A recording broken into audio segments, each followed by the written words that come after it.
chapter 10, Wandering Rocks. Hope you're all doing okay. I love this chapter. Thank God we've got away from the academia and the utter talking bollocks about Shakespeare. Really struggle with the last chapter, but we're back on to, more solid ground, even though we are technically at sea. We've got a bit of solid ground here in this chapter, I think. And this is really cute because it's kind of 19 kind of little episodes within this chapter. Profiling the life of people going about Dublin. And it's a really sort of filmic, it has a real filmic cinematic vibe, I think.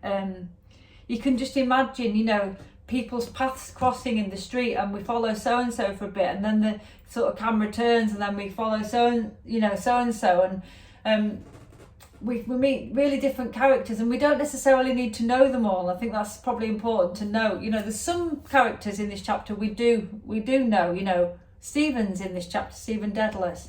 We see Bloom in this chapter.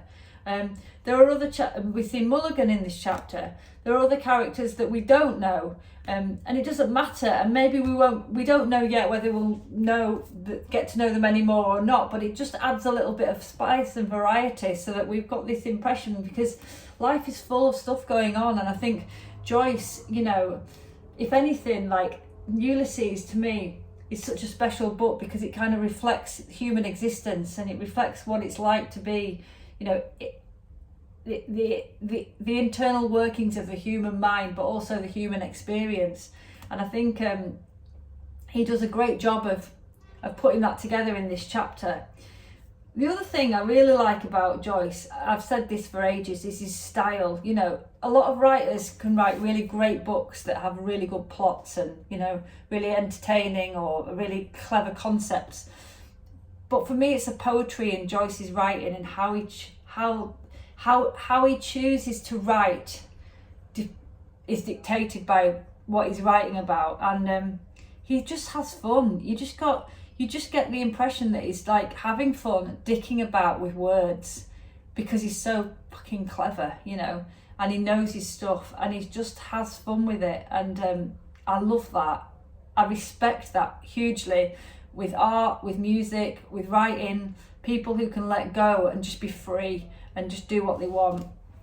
And you see that in all of these little encounters that we have throughout this chapter of Wandering Rocks. The first one that we get to is this priest guy called John Conmee, and the style just got me laughing from the get-go. I don't know about you lot, but it's like John Conmee did this, then John Conmee did that, John Conmee did the other, then John Conmee went there. And it's a style that he kept going back to saying John Conmee in his full name. Really, it made me laugh. Let's see if I can pick up on some of that without reading, well, I was going to say War and Peace, but actually Ulysses. So Father Conmee doffed his silk hat as he took leave, at the jet beads of her mantilla ink shining in the sun. Father Conmee gave a letter from his breast to Master Brunny Linman, and pointed to the red pillar box at the corner of Fitzgibbon Street. Master Brunny Linman ran across the road and put Father Conmee's letter to Father Provincial in the mouth of the bright red letterbox. Father Conmee smiled and nodded and smiled and walked along Mountjoy Square East. Father Conmee walked down Great Charles Street and glanced at a shut-up Free Church on his left. Father Conmee turned the corner and walked along the North Circular Road. It was a wonder that there was not a tram line in such an important thoroughfare. Surely there ought to be. Father Conmee smelled incense on his right hand as he walked. So it's Father Conmee this, Father Conmee that, Father Conmee the other. And it's very factual. It's just like, he did this, and then he did that, and then he went there, and then he did the other. And it's a style that it has its own style. Just this encounter with Father Conmee in the first little section, I guess, of this chapter, and it really made me laugh. I don't know about you, but I liked it. It made me smile. I thought, God, you're playing about here, Joyce. You're dicking with me, and I like it. The other thing I thought, well, we learn more about the characters in this book. I'm not going to do, I keep saying this, but what happened, go to Sparks Notes for that, but we find more out about Stephen and his family, and we find out about that his family, now that the wife has died, or just generally, because I guess the wife wouldn't have brought in much income back in those days, they're pretty poor, and the sisters are kind of, you know, starving, and they're kind of really needing food. And we learn that Stephen doesn't live at home, he's living away from home, and he's kind of, you know, feels a little bit of guilt at the fact that, you know, the daughters are living with his dad and they've got not much money, but, you know, he still doesn't want to go back, you know, and get trapped there. And also we learn a bit more about Bloom. I guess we learn more about his generosity. There is a section in here, and it talks about him giving money to Dignam's family following Dignam's death. And it's in this chapter, they're all talking, you know, all these men who are donating or thinking about donating. And it says, "Look here, Martin," John Wise Nolan said, overtaking them at the mail office. "I see Bloom put his name down for 5 shillings. "Quite right," Martin Cunningham said, taking the list. "And put down the 5 shillings too." "Without a second word either," Mr. Power said. "Strange but true," Martin Cunningham added. So here we have an example of Bloom being generous. And I think Molly also, his wife, in one of the sections of here, throws like a coin out of the window for a beggar. And it's like, it's showing the generosity of the Bloom household. And I think it's establishing Bloom as a character that looks after people. And I think we see Bloom looking after people. We see Bloom looking after Molly. We see Bloom, you know, giving money to support the family of Dignam. We see Bloom helping a blind man cross the road. We see Bloom sort of working hard, trying to get the Keys advert in. We see Bloom trying in life, and he's really, you know, he's generous of spirit. And I think that all of these qualities possibly are kind of brewing to establish Bloom as kind of like a father figure, a figure who looks after people. So that's one thing that I got. And again, I don't want these videos to be really, really long. Basically, I'm going on tour next month. I've not got time to fucking make them, and just, I mean, really, in a way, I'd love to like study it more and just like have chats with everyone and go into it more, but I haven't. I've not got bloody well time. So what I am going to say is, though, a bit more stuff that I liked about the language was there was some stuff in here that was all about mirrors that I got, and I really, really liked what Joyce did with mirrors, and they appeared twice in this chapter. The first one, I'll just read this line. It's like, "Decent little soul he was," Mr. Power said to the stalwart back of Long John Fanning, ascending towards Long John Fanning in the mirror.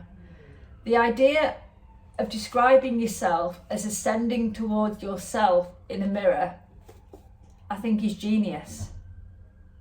You know, which other authors would think of that? Decent little soul he was, Mr. Power said to the stalwart back of Long John Fanning, ascending towards Long John Fanning in the mirror. And then you're realising, yeah, this person's behind Long John Fanning, but what Long John Fanning can see is his own face. It's so filmic, it's so visual, it's so, he just paints in front of you. You have no room for imagination really, because it's all there, described so beautifully and so poetically. And another mention of mirrors later on, again, a totally different scenario, but it just says, "From the side mirrors, 2 mourning masters Dignam gaped silently." So this is about Dignam's son, you know, and he's just stood there, and, you know, you've got the side mirrors and there's 2 of him. You know, it's saying that there's 2 mourners, and it's just this reflection stuff that that Joyce highlights. It's just interesting, and I just thought, gosh, that's cropped up twice, that mirrors and reflection stuff, and I thought it was really good and really interesting. One thing I'd like to just ask you, a quick question before I go. I'm not sure. I mean, I know Chris Rich has been going on about quite a lot actually about the Ulysses and the Odyssey connection, you know. I think it's a bit tenuous. Like, I had heard that Ulysses was the whole connection with the Odyssey was brought about after the fact, because basically Joyce had made a brick of a book, and they were like, how do we sell this to people? And then they thought, okay, we're going to split it up, and we're going to, you know, put it as each chapter represents, you know, a part of the Odyssey. I know that it might not be a marketing ploy, but I just think it's very thinly stretched, is all of this, like, all this coincides with the Wandering Rocks. I mean, I'd love to hear your views on that. In fact, I'm going to go and order, someone in the comments actually had put about who's oh gosh, what's his name? Anyway, there's a translation, this name has escaped me. There's a translation of Homer's Odyssey, right? And I'm going to order it. And so the third time I read Ulysses next year, I'm going to be on it, and I'm going to just like really know my stuff, because I know the general story of Ulysses, the tale, you know, but I don't know it in detail, and so I'd like to know. Simon Armitage, idiot. Yeah, it's Simon Armitage's interpretation or, you know, translation of the Odyssey, and I'm going into town this week to put that on order. So that might be something I'm going to read soon. So yeah, hopefully one more better ground here. I hope you like the Wandering Rocks. I hope you like the little vignettes of people wandering around Dublin. It was lovely, and I love the poetry, and I love the language, and I really hope you're hanging on, because I do think it's worth it. I think hopefully you're enjoying it. I am. Let's stick together. See you next time, book club.